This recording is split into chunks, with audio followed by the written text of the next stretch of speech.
প্রিয় শিক্ষার্থী বন্ধুরা, আসসালামু আলাইকুম। আপনারা সবাই ভালো আছেন?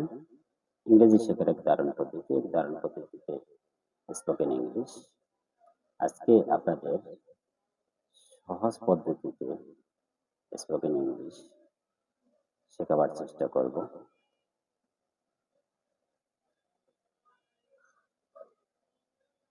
শিক্ষা যে কাকে বলে, কি যে শেখা উচিত, আমরা তাই জানি না।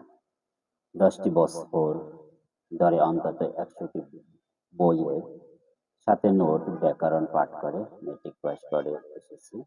কয়েক বস্তা বই পাঠ করে আসছি ঠিকই, কিন্তু কি যে শেখা প্রয়োজন সেটুকু না জানার কারণে মাত্র 1টিরও ভাগ্যেরও ইংরেজি করতে পারবো না। আমরা 90% শিক্ষার্থী, কিন্তু এত বছর ইংরেজির কত যে অপ্রয়োজনীয় অনুবাদ শিখলাম, এর ভিতর আসল শিক্ষা যে কোনটি তাই জানলাম না।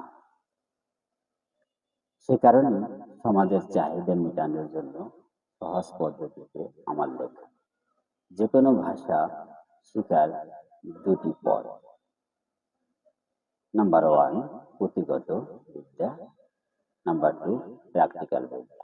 পুঁথিগত বিদ্যা 16 বছর পরে এমএ কামিল পাস করেও ইংরেজিতে কথা বলতে পারে না, কিন্তু প্র্যাকটিক্যাল বিদ্যা মাত্র 1 বছর শিখলেও অনর্গল কথা বলতে পারে।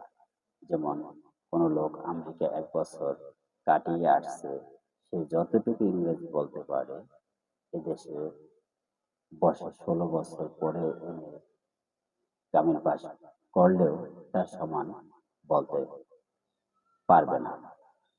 এখন কথা হলো, এদেশে বসে যখন প্র্যাকটিক্যাল বিদ্যার কোনো সুযোগ নেই, সবার ক্ষমতাও নেই বিদেশে গিয়ে পড়ার, তাই বইয়ের মাধ্যমে কিছুটা প্র্যাকটিক্যাল বিদ্যায় পরিণত করা হলো এই পদ্ধতির মূল উদ্দেশ্য, যাতে করে এই দেশে বসে প্র্যাকটিক্যাল বিদ্যা মতো কিছুটা অর্জন করা যায়।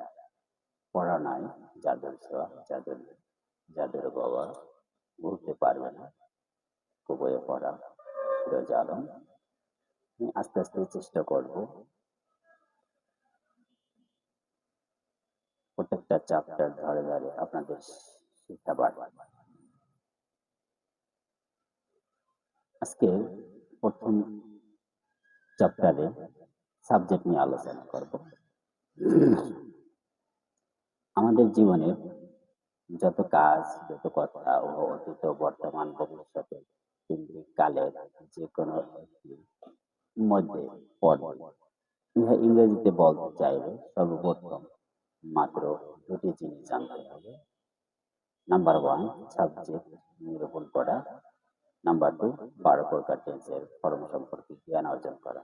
মাত্র এই দুইটি সমাধান করতে পারলে ইংরেজিতে বাক্য গঠন করা, অতীত, বর্তমান, ভবিষ্যৎকালের সব কথা বলতে পারবো মনের ইচ্ছা অনুসারে। যদি 2-এর মতো একটি ভার্ব জানা থাকে, তাহলে 5টি সাবজেক্ট, 12টি টেন্স দিয়ে আবোধক, 60টি নাবোধক, 60টি, মোট 120টি বাক্য তৈরি করতে পারবো।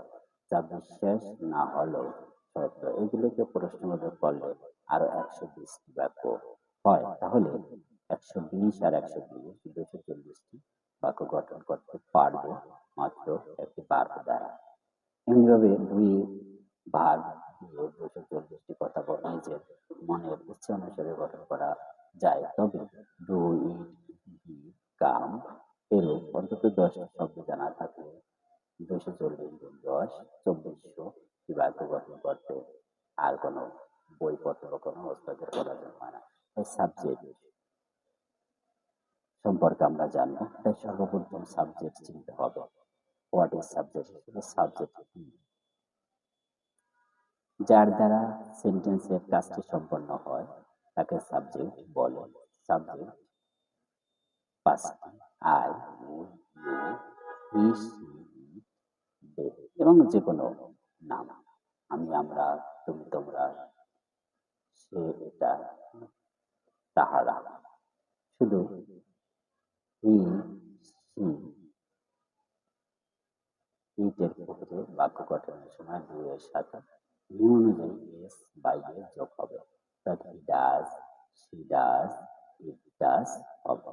ওয়ার্ডের শেষের অক্ষর O S, double S, C S, S, Z হলে হি, সি, ইটের ক্ষেত্রে ইয়েস হবে। Go, do, miss, dash, plus, toss, Mars ইত্যাদি শেষের অক্ষর ওয়াই হলে ওয়াই এর পূর্বে কনসোনান্ট থাকলে ওয়াই এর স্থলে আই হবে, সাথে ইয়ে যোগ হবে। এমনিভাবে পরবর্তীতে আমরা আরো বিস্তারিত জানবো। আজকের মতো এখানে। আসসালামু আলাইকুম রহমতুল্লাহ।